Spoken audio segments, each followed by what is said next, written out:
መካሪ ነበር የኔ ወንድም በረከቱ ይደርብን። መካሪ በሚያስቸግርበት ዘመኑ መካሪ ነበር። በማጥፊያ ዘመኑ አጥፊዎችን ይመክር ነበር። ወገኖቼ እግዚአብሔር ምሎ አስቀርቶ ተናግሮ አስቀርቶ ምሎ ከድቶ አያቅም። እሰጣት ማንም አይቀርም። እንሄዳለን። የገባንበት ቀን አለ። ወደዚህ ዓለም ከናታችን ማህፀን የወጣንበት ደግሞ እቺን ዓለም ለቀን የምንወጣበት ቀን አለ።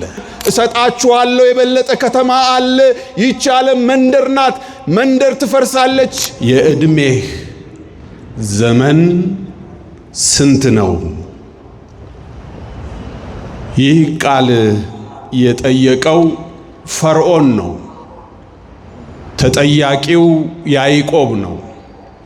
በመጽሐፍ ቅዱስ ትምህርት ሁላችሁም እንደምታውቁት እግዚአብሔር በዮሴፍ ውስጥ ያስቀመጠው ጸጋውን ወንድሞቹ ስለቀኑበት በወንድሞቹ ለግድያ ታጭቶ የእግዚአብሔር ጸጋ አይሞትምና እግዚአብሔር የተናገረውን የሚፈጽም ምሎ የማይከዳ ተናግሮ የማያስቀር አምላክ በመሆኑ ከሞት ሸሽጎ ነገር ግን ጸጋው ወደሚገለጥበት ወደ ግብጽ በወንድሞቹ ተሽጦ ዮሴፍ ከገባ በኋላ እግዚአብሔር አከበረው። በቤተ መንግስት ውስጥ ጸጋውን የሚገልጥበት እድል ፈንታ ሰጠው። እግዚአብሔር ስለካሰው በወንድሞቹ ክፉ ሳያስብ እስራኤል በተራበችበት ዘመን ግብጽ ደግሞ ምግብን በጠገበችበት ወራት እነዚያን የሸጡትን ወንድሞቹን አስቦ በይቅርታ መንፈስ በግብጽ ቤተ መንግስት ጠርቶ በነበረበት ጊዜ አባቱም ያዕቆብም አብሮ መጥቶ ነበርና ሽማግሌውን ያዕቆብን ያየ ፈርዖን የዕድሜህ ዘመን ስንት ነው ብሎ ጠየቀው። ያዕቆብ የተጠየቀው የዕድሜውን ብዛት ነው። መልሱ ግን የያዕቆብ መልስ ስለ ጥራት ነው። የዕድሜ ዘመን 130 ዘመን ነው። ነገር ግን ሐሳርና መከራ የበዛበት የማይጠቅሙ ዘመኖች ያሉበት ነው ብሏል። ወገኖቼ እናንተ ዕድሜያችሁ ስንት ነው ብዬ ብጠይቃችሁና የዕድሜያችሁን ቁጥር ብትነግሩኝ ካለው የዕድሜያችሁ ቁጥር ውስጥ ጥራት ያለው ዘመን ስንት ነው? ከእግዚአብሔር ጋር የኖራችሁበት እንደ እግዚአብሔር ሐሳብ የተመላለሳችሁበት ለማህበረሰብ ጥቅም ያዋላችሁት ዘመናችሁ ስንት ነው? ወንድማችንን ልንዘክር አይደለ የተሰበሰብነው? የተሰጠችውን መካሪ በሚያስቸግርበት የዕድሜው ዘመን መካሪ ነበር የኔ ወንድም በረከቱ ይደርብን። መካሪ በሚያስቸግርበት ዘመኑ መካሪ ነበር። በማጥፊያ ዘመኑ አጥፊዎችን ይመክር ነበር። ዕድሜውን አሟጦ ተጠቅሞበት ለእግዚአብሔር ጥቅም፣ ለሕዝብ ጥቅም፣ ለናንተ ጥቅም ሰጥቶ ሄደ። ምን ወረሳችሁ ከሱ? ምን ያዛችሁ ከሱ? መሰብሰባችን ብቻ አይደለም ቁም ነገሩ። ልቅሷችንና እንባችን ብቻ አይደለም ቁም ነገሩ። ምን ወረሳችሁ? ሴትየዋ ባይለ ጸጋ ናት እና ልጅ የላትም፣ መካን ናት። በጸሎትም ሞከረች፣ ልጅ የለም። በቴክኖሎጂውም በሕክምና ሞከረች፣ ልጅ የለም። በኋላ በቤቷ ውስጥ በስራ የምትረዳትን ሰው ያላትን ሀብት በሙሉ ለውርሷ የሚሆን ጽፋ በጥሩ ፍሬም ውስጥ አድርጋ ለዚች ለአገልጋዩዋ ሰጠቻት። አገልጋዩዋ ከባይለ ጠጋ እመቤቷ የተቀበለችውን በጥሩ ፍሬም ውስጥ ያለ የተጻፈ ነገር ምን እንደሚል አልተረዳችም። የፍሬሙ ውበት ብቻ ነው የሳባት፣ የጽሑፉ ማማር ብቻ ነው የመሰጣት። ወስዳ በሳጥኗ ውስጥ አረገችው። ሞት አይቀርምና እሜቴ ሞቱ። እሜቴ ከሞቱ በኋላ የእሜቴ ሀብት አገር አነጋገረ። አገር በሙሉ ተሰብስቦ የሀብቷ ወራሽ ማን ነው? በጋዜጣ፣ በሬዲዮ፣ በቴሌቪዥን ወራሽ ነን የምትሉ የሥጋ ዝምድና ያላችሁ ወይም ደግሞ ውርስ የተላለፈላችሁ ብቅ በሉ ተባለ። የመጣ የለም፣ የታየ የለም። ሀብቱ ባክኖ መቅረት ስለሌለበት መንግስት ወረሰው። ይቺ አገልጋዩዋ ምንም አይነት መብት ስለሌላት በዚያ ቤት የተሰጣትን ውርስ አንብባ ተረድታ ስላልሆነ ከያዘችው ፍሬም ጋራ ከሴትዮዋ ቤት ወጣች። የምትበላው አጣች፣ የምትጠጣው አጣች። በፈረሰ ቤት መኖር ስትጀምር ጣራው ዝናብ የማይከላከል ቁርና ሐሩር የማይገድብ የሚበላ የሚጠጣ በሌለበት ቤት ውስጥ ወደቀች። በዚህ ጊዜ በደዌ ተመታችና አልጋ ላይ ዋለች። መንደርተኛው ተሰብስቦ የታመመች ምስኪን አለችና እርዳት ተብሎ ባለመድኃኒት መጣ። በዚያ በፈረሰ ቤት ውስጥ ግድግዳው በተነደለ ጣራው በሚያፈስ ፀሐይ በማይቋቋም የምትበላውና የምትጠጣው የሌላት ሴት በተኛችበት የእንጨት አልጋ አራስጌዋ ላይ የሚያምር ፍሬም ተሰቅሏል፣ ዓይን የሚስብ። ሐኪሙ መድኃኒት ከሰጣት በኋላ የመድኃኒቱን መስራት እስቲ ትንሽ ቆይቼ ልይ ብሎ ቤቱ ውስጥ ሲቆይ ዓይኑ ፍሬሙ ላይ አረፈ። ፍሬሙ ላይ ሄዶ ሲያነበው የዚያች የባለጸጋ ሴት ሀብት ንብረት በከንቱ መንግስት የወሰደው ለካ የዚች ሴት ነው። ምን ሆና ነው መድኃኒት ሰቅላ የምትታመመው? ምን ሆና ነው እንጀራ ግድግዳዋ ላይ ሰቅላ ይህች ሴት የምትራበው? ምን ሆና ነው ልብስ ሰቅላ የምትታረዘው? ምክንያት ካላት ምክንያቷን ልጠይቃት፣ ምክንያት ከሌላትና አላወቀች ከሆነ ላስረዳት ብሎ ወደ ሴቲቱ ሲጠጋ ሴትዮዋ ሙታለች። ወገኖቼ ውርሳችሁን ታውቃላችሁ ወይ? ቤተ ክርስቲያን በወንድማችን በኩል የሰጠቻችሁ የተቀበላችሁት በተግባር የምትኖሩት ይህ ሁሉ ዓመት ይህ ሁሉ ዘመን ሲሰበክ ለስጋው ደግሞ የበቃችሁ ለንስሐ ሕይወት የበቃችሁ ማድነቅ ብቻ አይደለም። ሰባኪያንን ቃሉን ወርሰን ወስደን ልንኖር ይገባል። እሱ እግዚአብሔር የሰጠውን ሰጠን። የተቀበላችሁ እናንተ ምናልባት መድኃኒት ሰቅላችሁ ትታመሙ ይሆን? ምናልባት ምግብ የእግዚአብሔር ቃል ቤታችሁ ላይ ሰቅላችሁ ትራቡ ይሆን? ምናልባት ጸጋ ልብስ ቤታችሁ አስቀምጣችሁ ተራቁታችሁ ይሆን? እግዚአብሔር ይርዳን። ምን ወረሳችሁ? ጸጋ ይወረሳል፣ መክሊት ይወረሳል። በመጽሐፍ ቅዱስ መክሊታቸውን ያወረሱ ወራሽ ያጡም አሉ። እንደ ሙሴ አይነቶቹ ታላላቅ ነቢያት ከትህትና ጋር ጸጋ ማውረስ የሚችሉ ናቸው። የሙሴ ጸጋ መጀመሪያ በሰባ ሰዎች ላይ አደረ። ቀጥሎ በእግሩ ተተክቶ ሕዝብን ወገኖቼ ምድረ በዳውን አቋርጦ ዮርዳኖስን አሻግሮ በጌልጌላ የፈረሰውን የእግዚአብሔርን መሠዊያ ሰርቶ የተቋረጠውን ግዝረት እንደገና አስቀጥሎ የተቋረጠውን ፋሲካ እንደገና አስከብሮ ኢያሪኮን አፍርሶ እስራኤልን ከነዓንን ያወረሰውን ታላቁን ሰው ኢያሱ ወልደ ነዌን ተካ። ክብር ለእግዚአብሔር ይሁን። የሙሴ ጸጋ በኢያሱ ላይ አረፈ። የወረሳችሁት ነገር አለ ወይ ልላችሁ ነው። ኢያሱ ደግሞ እንደ ድል ሆኖ ጥናት ይጠይቃል። ከኢያሱ ይሁን ከተቀባዩ ጉድለቱ አይታወቅም። ያን የመሰለ እግዚአብሔር ነቢይ፣ ያን የመሰለ መሪ ጸጋውን የሚያወርሰው አጥቶ በመጽሐፉ መጨረሻ መጽሐፈ ኢያሱ ምዕራፍ 24 መጨረሻ ላይ የሚወርስለት ሲያጣ እኔና ቤቴ እግዚአብሔርን እናመልካለን እናንተ የምታመልኩትን ምረጡ ብሎ አለፈ።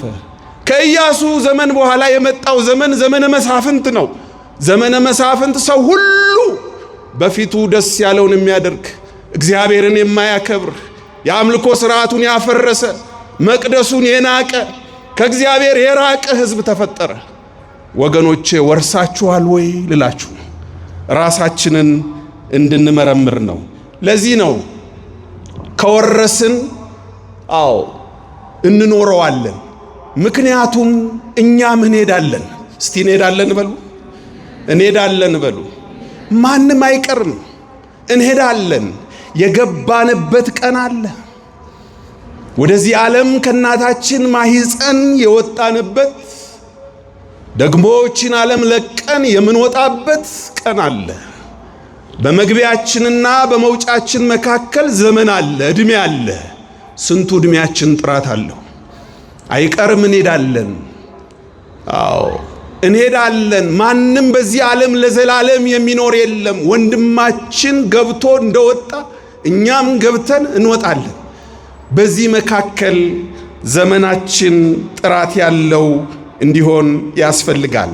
ለዚህ ነው የዕድሜህ ዘመን ስንት ነው በሚል የተነሳሁት። ሌላ ሰው ልጨምርላችሁ። ዳዊት ነው። ዳዊት በመዝሙር 39 ቁጥር 1 ላይ ምን ይላል? በኃጢአተኛ ሕዝብ መካከል ይኖራልና ሁላችንም እንደምንኖረው ይህች ዓለም ለእውነተኛ ክርስቲያኖች ምቹ አይደለችም። በእውነት እግዚአብሔርን የምንከተል ከሆነ የማይቀየር የክርስትና ሕግ አለ። ኢየሱስ ክርስቶስን እየተከተሉ የሚኖሩ ሊሰደዱ ግድ ነው ይላል። እንደማይቀየር የመሬት ስበት ሕግ፣ የግራቪቲ ሕግ አይቀየርም። ጠጠር ወደ ሰማይ ብትወረውሩ ተመልሳ ወደ ምድር ትመጣለች። ልክ እንደዚሁ የማይቀየር የክርስትና ሕግ አለ። ምን?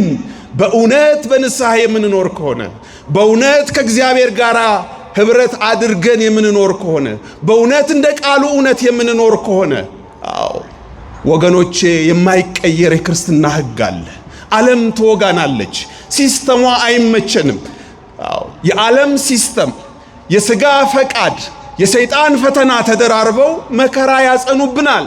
እግዚአብሔር ግን መውጫ አለው። ክብር ለእርሱ ይሁን። ዳዊት አንድ ጊዜ እንዲህ አይነት ነገር ገጠመው። ምን አለ? በአንደበቴ እንዳልስት መንገዴን እጠብቃለሁ። ኃጢአተኛ በፊቴ በተቃወመኝ ጊዜ በአፌ ላይ ጠባቂ አኖራለሁ አልኩ ይላል። ኃጢአተኛ እንኳን ሲናገረኝ መልስ ላለመስጠት፣ ተናግሬ ላለማስቀየም። ለምን? እንደ ልቤ የተባለለት የእግዚአብሔር ልብ ያለው ሰው ነው። እንደ ልቤ የተባለለት እግዚአብሔር። ወገኖቼ ጉዳዩ ከልባችን ጋር ነው። ልባችን ላይ ምን አለ? የሕይወታችን መቀመጫ መዝገቡ ልባችን ነው። እግዚአብሔር ከልብ በላይ የሚያየው ነገር የለም። ልብስ አያይም። ዘመናዊነታችንን አያይም። ሀብታችንን አይቆጥርም። እግዚአብሔር የሚያየው ልባችንን ነው። በልብስ ልንሸፈን እንችላለን። እግዚአብሔር ግን የመጋረጃ ውስጠኛ ክፍላችንን ያያል። ክብር ይሁንለት። ያን አይቶ ዋጋ ይሰጣል። ያን አይቶ ይከፍላል። ዳዊት ወገኖቼ የተናቀ ሰው ነው። በቤተ መንግሥት ካስቀመጠው ንጉሥ ውስጥ መልካም ልብ ሲያጣ እግዚአብሔር በቅኔ ሜዳ በማህሌት ሸለቆ የአባቱን በጎች ሲጠብቅ እውነተኛ የበግ እረኛ ሲያይ ለሕዝቤ እረኛ ይሆናል ብሎ ልቡን አይቶ ቀባው፣ ሾመው። እግዚአብሔር ልብን አይቶ ይሾማል። እግዚአብሔር ልብን አይቶ ያከብራል። ልባችሁ ውስጥ ምን አለ? ልባችሁ ውስጥ ምን አለ? ቂም አለ? በቀል አለ? ትዕቢት አለ? እግዚአብሔር ይፍታል። ስለዚህ ዳዊት እንዲህ አይነት ሰው ስለሆነ የሚዋጉኝን እንኳን መልሼ እንዳልዋጋ በአፌ ላይ ጠባቂ አኖርኩ ይልና ይሄን ባደረኩ ቁጥር ግን ከዝምታ የተነሳ እንደ ዲዳ ሆንኩ ይላል። እንደ በጎ እንኳን ላለመናገር በጎ ስናገር እንኳን በበጎው መካከል ክፉ እንዳይወጣኝ እንደ ድዳ ሆንኩ ይላል። ከዝምታ የተነሳ እንደ ድዳ ሆንኩ፣ ለበጎ እንኳን ዝም አልኩ። ቁስሌም ታደሰብኝ፣ ልቤም በውስጤ ሞቀብኝ። ከማሰቤ የተነሳ እንደ እሳት ነደደ። እንዲህ አይነት ነገር አጋጥሟችሁ ያውቃል? እንዳትናገሩ ክርስቲያን ናችሁ፣ እንዳትበቀሉ የእግዚአብሔር ልጆች ናችሁ፣ ዝም እንዳትሉ መከራው ከባድ ነው።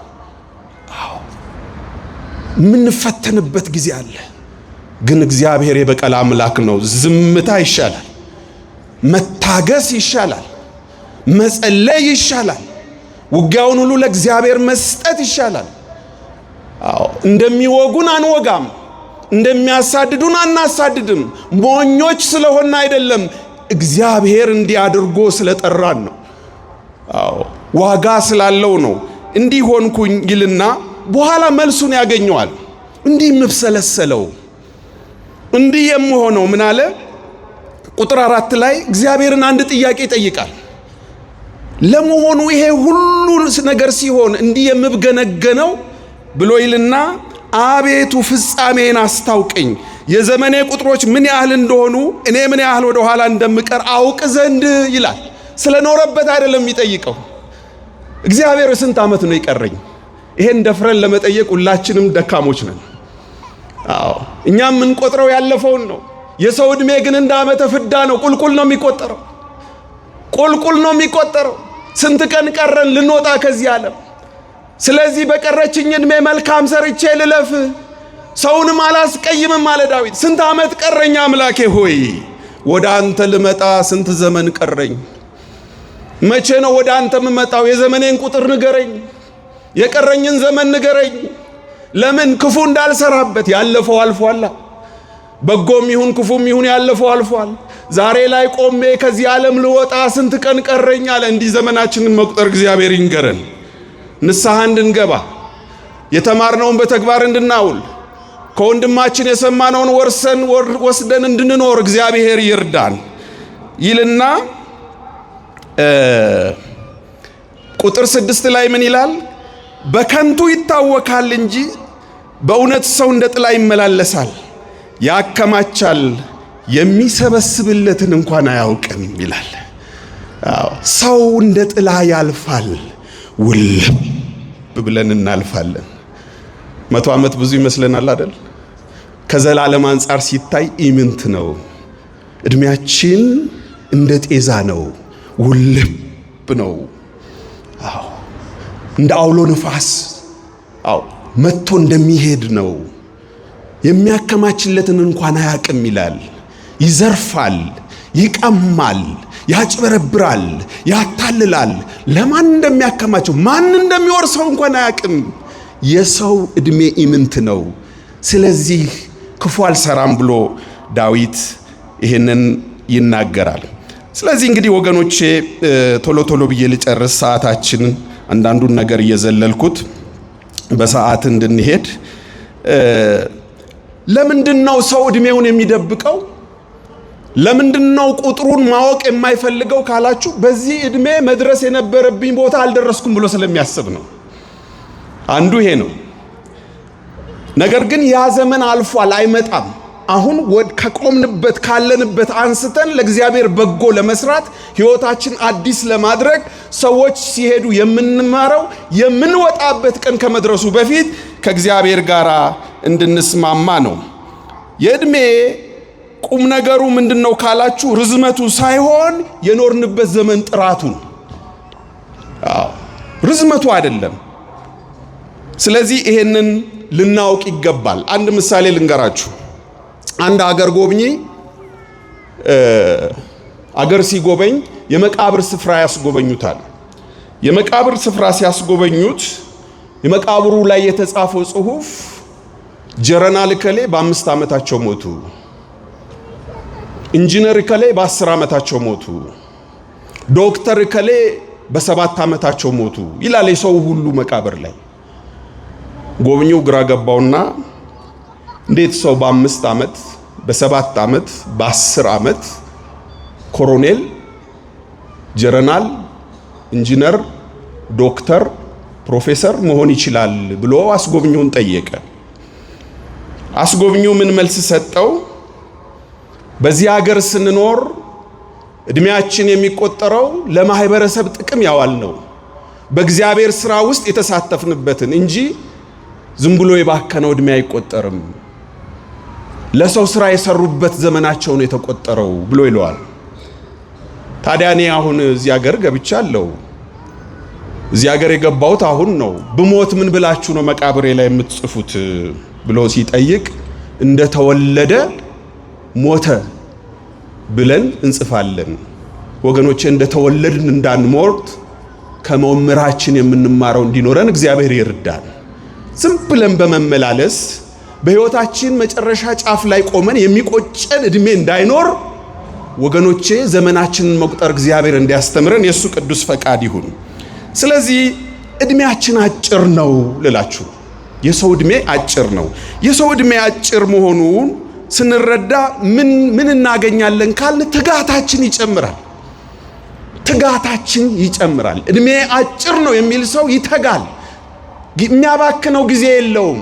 ተማሪ የፈተና ሰዓት ሲደርስበት ለጥናት እንደሚተጋ፣ በአየር የሚበር ሰው የመብረሪያ ሰዓት ሲደርስበት እንደሚጣደፍ፣ ነጋዴ የግብር ሰዓት ሲደርስ አብዝቶ እንደሚሰራ፣ የዘመናችንን አጭርነት ማወቅ ምን ይጠቅመናል ካላችሁ፣ ኑሮ እዚህና እዚህ ሳይሆን እግዚአብሔር በሰማይ ያዘጋጀው ስፍራ ስላለን ያንን ለመውረስ ትጋታችን ይጨምራል።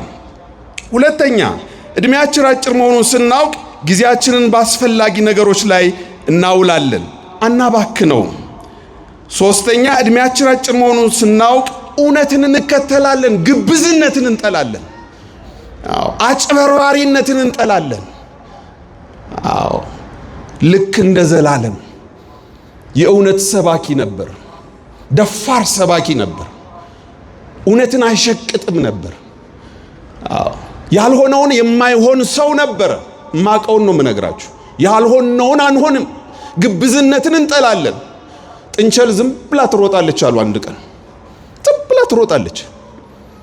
በኋላ እንስሳት አዩአትና ጥንቸል ምን ሆነሽ ነው የምትሮጪው ብሎ ጠየቋት።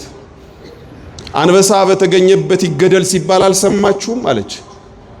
ታዲያ አንቺ አንበሳ አይደለሽ ምን ያስሮጥሻል ቢሏት፣ ተይዤ ብታሰርስ ጉዳዩ እስኪጣራ መጉላላት አላለች አሉ። አሁን አስቡት ጥንቸልን አንበሳ ነው ብለው ሲይዟት። እንዲህ አይነት ሰዎች አሉ፣ ያልሆኑትን የሚሆኑ። ያልሆነውን አንሁን። በሰጠን ጸጋ ባለን ነገር እግዚአብሔርን እናገልግል። እግዚአብሔር ይርዳን። ስለዚህ የእድሜያችንን አጭርነት ስንረዳ ግብዝነትን እንጠላለን፣ ውሸትን እንጠላለን፣ ሐቀኞች እንሆናለን፣ ለእውነት እንቆማለን።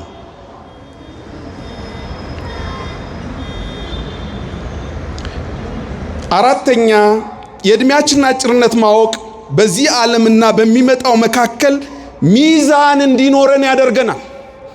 ስላለን አንበላም። ገንዘብ ስላለን ወገኖቼ እንዳይሆኑ አንሆንም። ነገራችንን በደሃ ሕይወት ውስጥ እናውላለን፣ በቤተ ክርስቲያን ጥቅም ውስጥ እናውላለን። እንሄዳለና እንወጣለና እግዚአብሔር የሰጠንን በእግዚአብሔር ሥራ ውስጥ እናውላለን። የእድሜያችንን አጭርነት መረዳት ዕብራውያን 11 ከቁጥር 8 እስከ 10 አንድ ቃል አለ ስለ አብርሃም የተባለ። አብርሃም የተባለው ርስት አድርጎ ሊቀበለው ወዳለው ስፍራ ለመውጣት በእምነት ታዘዘ ይላል። በእምነት ታዘዘ። እግዚአብሔር ወደ አብርሃም ሄዶ አብርሃም ከዘመዶች፣ ከዘርህ፣ ከሀገርህ፣ ጣዖት ከሆነብህ ነገር፣ ከኔ ከለየህ ነገር፣ እኔን ማየት ከጋረደህ ነገር ውጣ ሲለው ወዴት እንደሚሄድ ሳያውቅ ወጣ ይላል። ወዴት እንደሚሄድ ሳያውቅ ወጣ። የአቅጣጫ መፈለጊያ ኮምፓስ በእጁ ሳይዝ፣ ሀገሮችን የሚያውቅበት ካርታ ሳይኖረው ወዴት እንደሚሄድ ሳያውቅ ወጣ ይላል። ግን አንድ ነገር ያውቃል። ምን? ውጣ ያለው አምላኩ እንደሚያስገባው። ክብር ለእግዚአብሔር ይሁን። የእግዚአብሔርን ባህሪ ተረድቷል። አምላኩን አግኝቶታል። እናንተ እግዚአብሔር ለኔ ከማይመቸው ነገር ውጡ ቢላችሁ እንዲቆርጣችሁ ትወጣላችሁ? አዎ፣ ከፊታችን የሚታይ የሚሰፈር የሚለካ ስጦታ በዓይናችን ላናይ እንችላለን። በእምነት ወጥተን ለመቀበል ግን ቆራጦች ነን። እግዚአብሔር ተው ከሚለን ኃጢአት ለመውጣት፣ ተለዩ ከሚለን ነገር ለመለየት፣ ከዓለም ጋር ካለን ስምምነት ለመቆራረጥ፣ የእግዚአብሔርና የእግዚአብሔር ለመሆን ውጡ ሲለን አልተመቸኝም ልጄ፣ ኑሮህ አልተመቸኝም፣ ልብህ አልተመቸኝም፣ ሕይወትሽ አልተመቸኝም ቢለን እግዚአብሔር ለመውጣት ለእግዚአብሔር ቆራጦች ነን። አብርሃም በእምነት ታዘዘ። ይህን ካለ በኋላ ወዴት እንደሚሄድ ሳያውቅ ወጣ ይልና ለእንግዶች እንደሚሆን በተስፋ ቃል በተሰጠው አገር በድንኳን ኖሮ ያንን የተስፋ ቃል አብረውት ከሚወርሱት ከይስሐቅ ከያዕቆብ ጋር እንደ መጻተኛ በእምነት ተቀመጠ። ለምን? ቤት መስራት ስለማይችል፣ ሀብት ስለሌለው። ለምንድን ነው እንደ መጻተኛ እንደ እንግዳ በድንኳን የኖረው? ለምንድን ነው? ራሱ ይነግረናል ቅዱስ ጳውሎስ። መሰረት ያላትን እግዚአብሔር የሰራትን የፈጠራትን ከተማ ይጠብቅ ነበር ይላል። ስሙ እናንተ የእግዚአብሔር ሰዎች ምንድነው የምትጠብቁት? ምንድነው እናንተ ተስፋ ያደረጋችሁት? ክርስቲያን ስትሆኑ ምንድነው ተስፋ ያደረጋችሁት? የዚህ ዓለም መኖሪያ ቤት? በእግዚአብሔር የተሰራች ሰማያዊ ከተማ ድንግል ማርያም ያለችበት፣ መላእክት ቅዱስ በማለት የሚረኩበት፣ ለዘላለም በደስታ የምንኖርበት በሰማይ የተሰራ ሀገር አለ። ክብር ለእግዚአብሔር ይሁን። ወገኖቼ እግዚአብሔር ምሎ አስቀርቶ ተናግሮ አስቀርቶ ምሎ ከድቶ አያቅም። እሰጣችኋለሁ የበለጠ ከተማ አለ። ይህች ዓለም መንደር ናት። መንደር ትፈርሳለች። ያለንን ብናምን እንቀበላለን። በዚህ ቃል ውስጥ እነዚህ ነገሮች ተናግሬ ያበቃለሁ። የአብርሃም የኑሮ ስርዓት ውስጥ ቅዱስ ጳውሎስ 3 አስፈላጊ ነገሮችን ይነግረናል። አንደኛ አብርሃም በስደት ኖረ። ሁለተኛ በድንኳን ኖረ። ሶስተኛ በእንግድነት ኖረ ይላል። በስደት እኔ ስደትን ስለማቀው ስለ ስደት ልንገራችሁ። በስደት ኖረ። እዚህ ዓለም ላይ ሲኖር እንደ ስደተኛ ኖረ። እንዳልኳችሁ አገር ስለሌለው አይደለም፣ ሰጥቶታል አገር እግዚአብሔር። ዘርህ እንደ ምድር አሸዋ እንደ ሰማይ ከዋክብት ይባረካሉ ብሎ ድንግል ማርያም የምትመጣበት እኛም እስራኤል ዘነፍስ የምንሆንበትን ተስፋ ሰጥቶታል። አይደለም የእስራኤል ዝርያ እኛ ሁሉ የሱ እንድንሆን ማለት ነው። በመንፈሳዊው ልደት አገር አለው አብርሃም። እግዚአብሔር የሰጠው አገር አለው፣ ያወረሰው ምድር አለው። ነገር ግን ያችን ለዘላለም መኖሪያ እንዳልሆነች ስላወቀ እንደ ስደተኛ ኖረ ይላል። እኔ አሜሪካዊ ነኝ። ፓስፖርቱ ነው የሚለው። አሁን ኪሴ ውስጥ ብትገቡ የአሜሪካን ፓስፖርት ታገኛላችሁ። ፓስፖርቱ ላይ ደረጀ አሜሪካዊ ነው ይላል። እዛም ሀገር ሆኜ አንድ ቀንም ፓስፖርቱ የሚለው ልቤ ግን እምቢ ይለኛል። ደረጀ ይለኛል። አገር አለህ፣ ሲሞላ ሲሳካ የምትገባበት አገር አለህ፣ ወገን አለህ፣ ዘመድ አለህ፣ እዚህ መጻተኛ ነህ ይለኛል። መጻተኛ ነህ። በፓስፖርቱ ላይ ያለው የአሜሪካ ዜግነት ጥቅም ወስዳለሁ አልወሰድኩም አልላችሁ። ልቤ ግን አንድ ቀን ነግሮኛ ያውቅ። ስደተኛ ነህ፣ አገርህ እዚህ አይደለም ይለኛል። ትገባለህ፣ አንድ ቀን ትሄዳለህ ሲለኝ ኖረ። ልብን መከተል መልካም ነው፣ እግዚአብሔር ይመስገን። እዚህም መጥቼ ደግሞ ይሄም መጨረሻ አይደለም፣ መሰረት ያላት እግዚአብሔር የሰራት በሰማይ አገር አለህ ይለኛል። ልባችን ውስጥ መንፈስ ቅዱስ እንዲናገረን እግዚአብሔር ይርዳን። አብርሃም መሰረት ያላት ከተማ እንዳለች ስለገባው ስለተረዳ በስደት ኖረ፣ በድንኳን ኖረ ይላል። በድንኳን ኖረ። እንዴት በድንኳን ኖረ? ቤት መስራት ስለማይችል ባይለ ጸጋ ነው። መንታ መንገድ ላይ ወገኖቼ ድንኳን ተክሎ ድሃ ጮማ ያስቆርጥ የነበረ ባይለ ጸጋ ነው አብርሃም። ስላሴን የተቀበረው በዚህ ድንኳን ውስጥ ነው። ባይለ ጸጋ ነው። ቤት መስራት ስለማይችል አይደለም በድንኳን የኖረው። ነገር ግን የሚሰራው ቤት አንድ ቀን እንደሚነቀል ስለሚያውቅ፣ ስሙ እናንተ ቤት ያላችሁ ሰዎች፣ ስሙ እናንተ በተንፈላሰሰ ነገር የምትኖሩ፣ አንድ ቀን ይቻለም ትነቀላለች። ይሄ እንዲገባን እግዚአብሔር ይርዳን። አሁን እዚህ ከተማ ያየሁት ነገር ምን የመሰለ አውላላ ሜዳ ላይ ነርታችሁ ስትሄዱ ድንኳን ተተክሏል። ለሰርግም ለለቅሶም ይተከላል። ፍርድ ቤት ሄደን ከሰን አናቅም። ለምን? እንደሚነቀል ስለምናቅ። ስለዚህ ይህች ዓለም ትነቀላለች። ሶስተኛው በእንግድነት ኖረ። ቤታችሁ ለማደር ለ5 ቀን ብመጣ የምትቆጥሩት ቁልቁል ነው። 1 ቀን ሳድር 4 ቀን ቀረው ነው የምትሉኝ። 2 ቀን ሳድር 3 ቀን ቀረው ነው የምትሉኝ። እኔም እንደዛው ነው የምቆጥረው። የሰው ዕድሜ እንደዚህ ነው፣ እንደ ዓመተ ፍዳ ቁልቁል ነው። 10 ዓመት ስንኖር የቀረን ጥቂት ነው። 20 ዓመት ስንኖር የቀረን እየተቀነሰ ነው። አዎ እንግድነት ማለት እንዲህ ነው። ይህች ሀገር ይህች ዓለም የእንግድነት ስፍራ ናት። ወንድማችን የእንግድነት ዘመኑን በሚገባ ኖሮ እድሜውን አሟጦ ተጠቅሞ ለእግዚአብሔር ስራና ስራ አውሎ ወደሚጠቅመው ወደ ጥቅሙ ሄደ። እኛ ተጎድተን ይሆናል፣ እሱ ግን ወደ ጥቅሙ ገባ። በረከቱ ይደርብን። እናንተስ? እናንተ የእግዚአብሔር ልጆች እናንተስ? ስለዚህ በዚህ አይነት መንገድ እንድንኖር እግዚአብሔር ይርዳን። አንዳንዱን ነገር ልዝለለው፣ እያበቃው ነው ወንድሞቼ፣ ብዙ እንዳላለፋችሁ። የሰው ዕድሜ አጭር ነውና ልንጠነቀቅ ይገባል ልላችሁ ነው። ስለዚህ እግዚአብሔር በዚች አጭር ዕድሜያችን ውስጥ በአግባቡ ከተጠቀምንበትና ከተመላለስንበት አምላካችን ለጥቅማችን ያደርገዋል። ዕድሜን በአግባቡ መጠቀም የሚረዳን እግዚአብሔር በዕድሜያችን ውስጥ የከበረና የበዛ ሐሳብ ስላለው ነው። ዕድሜያችን ወገኖቼ አንድ ቀን ኦዲት ይደረጋል። ዕድሜ የእናንተ ነው፣ ግን ስጦታ ነው። ተሰጥቶን ነው እንጂ ዕድሜው ወገኖቼ ባለቤት አለው። ግን የእናንተ ይሁን ብሎ ባለ ዕድሜው ሰጠን፣ ክብር ይሁንለት።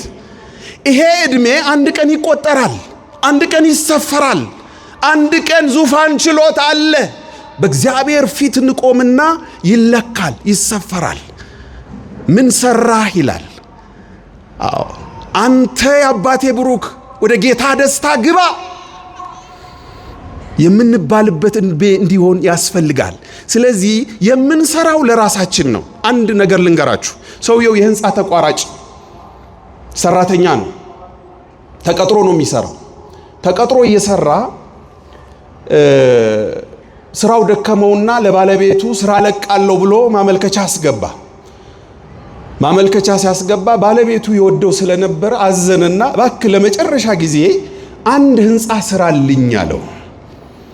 የመጨረሻ አንድ ህንፃ ስራልኝ ብሎ ኃላፊነት ሰጠው።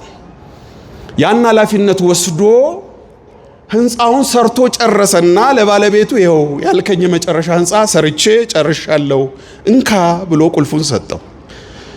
ቁልፉን ሲሰጠው ሰውየው ቁልፉን ተቀበለና መልሶ እስከ ዛሬ ከኔ ጋር ስለደከምክ ከኔ ጋር ስለለፋህ ይሄን ህንፃ ያሰራሁት ላንተ ነው እንካ ብሎ መለሰለት። ሰውየው አዘነ። ሰራተኛው በጣም አዘነ። ለምን አዘነ? ህንፃውን የሰራው በመናኛ ዕቃ ነበር። ወገኖቼ እኔና እናንተም የምንሰራው ስራ በእግዚአብሔር ክብር ላይ የሚጨምረው አንዳችም ነገር የለም። አምላካችን በራሱ ብቁ ነው፣ ክብር ይሁንለት። ምሉ ነው አምላካችን። እድሜያችሁን በአግባቡ ተጠቀሙ ሲለን ግን ጥቅሙ ለራሳችን ነው፣ ክፍያው ለራሳችን ነው። ስለዚህ በመናኛ ኑሮ እንዳንኖር፣ እንደ ምናምንቴ እንዳንኖር እግዚአብሔር ይርዳን። አዎ እንዲህ ያረግላችኋለሁ ያለው አምላካችን የእውነት የሚናገር እውነትም የሚሰጥ ሰርተው ይሄንን አልከፈለኝም ብለው ያልተወቀሰ አምላክ ነው። በዘመናት ውስጥ ነገሬ በምሳሌ በዛባችሁ መሰለኝ አንድ ነገር ልጨምር። ምሳሌ ሁሉ እጸጽ አለው አይደለም መምህራን? ነገር ግን ያው ምሳሌ ሰው እንዲገባው እንመስላለን። አንድ ቀን እግዚአብሔር መላእክቱን ጠራና ዛሬ የሚሞት ሰው ሁሉ በምርጫው ወደ ገነትም በምርጫው ወደ ሲኦልም ይወርዳል አለ። ስለዚህ ሞቶ የሚመጣ ሰው ይህን ምርጫ ስጡት ብሎ እግዚአብሔር ውሳኔ ያስተላለፈ። አንድ በዚህ ዓለም እንደው የሞላለት የደላው በከበርቻቻ ኑሮ የሚኖር የሚጠጣ የሚበላ የሚዘፍን ሰው አረፈና መጣ። መላእክቱ ዛሬ ወደ ሲኦል መውረድም ወደ ገነት መግባትም በምርጫህ ነው አሉት። ነው? አዎ። ታዲያ ምን ላርግ? ምረጥ። ምን መጀመሪያ ሊየው? የት ይሄድ? መጀመሪያ ሲኦል ሲወርድ ይሄ ቀንዱ ምን ያለ አይኑ የፈጠጠ አይኑ ምንድነው ጥርሱ የገጠጠ የሚባለው ዲያብሎስ የለም እዛ።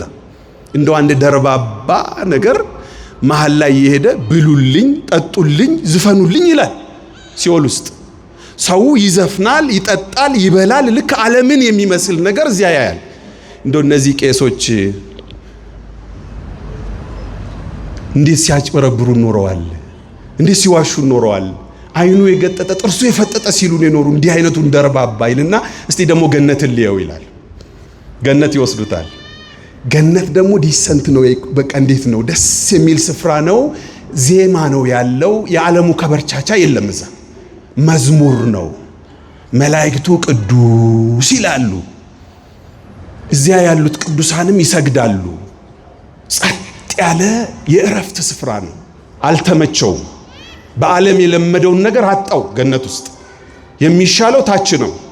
ቅድም ያየው ቦታ መብል አለ፣ መጠጥ አለ፣ መስከር አለ፣ መስፈን አለ፣ የሥጋ ደስታ አለ እዛ።